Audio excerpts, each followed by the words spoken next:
നിങ്ങൾക്ക് ജീവിതത്തിൽ സമാധാനം നഷ്ടപ്പെട്ടിട്ടുണ്ടോ എങ്കിൽ ഇതൊന്ന് കേട്ടു നോക്കൂ. ഒരിക്കൽ ഒരു ആൺകുട്ടി ഒരു സദസ്സിലേക്ക് കടന്നു വരികയാണ്. അപ്പോൾ തൻ്റെ പിതാവ് ആ ആൺകുട്ടിയെ എടുത്ത് തൻ്റെ വലതുഭാഗത്ത് മടിയിലിരുത്തി. ശേഷം തൻ്റെ രണ്ടാമത്തെ മകളായ പെൺകുട്ടി ആ സദസ്സിലേക്ക് കടന്നു വരികയാണ്. അപ്പോൾ ആ പെൺകുട്ടിയെ ആ പിതാവ് അവിടെ നിലത്തിരുത്തുകയാണ്. ഇത് കണ്ട പ്രവാചകൻ സല്ലല്ലാഹു അലൈഹി വസല്ലമ തങ്ങൾ ആ സ്വഹാബിയോട് ചോദിച്ചു, തൻ്റെ പെൺകുട്ടിയെ താങ്കളുടെ മടിയിൽ ഇടതുഭാഗത്ത് ഇരുത്താമായിരുന്നില്ലേ എന്ന്.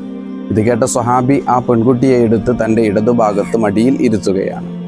ശേഷം നബി സല്ലല്ലാഹു അലൈഹി വസല്ലമ തങ്ങൾ പറഞ്ഞു, ഇപ്പോഴാണ് താങ്കൾ നീതി പുലർത്തിയത് എന്ന്. ജീവിതത്തിൽ നീതി പുലർത്തിയില്ല എങ്കിൽ അവിടെ സമാധാനം നഷ്ടപ്പെടുമെന്ന് മുഹമ്മദ് നബി സല്ലല്ലാഹു അലൈഹി വസല്ലമ തങ്ങൾ നമ്മെ പഠിപ്പിച്ചിട്ടുണ്ട്.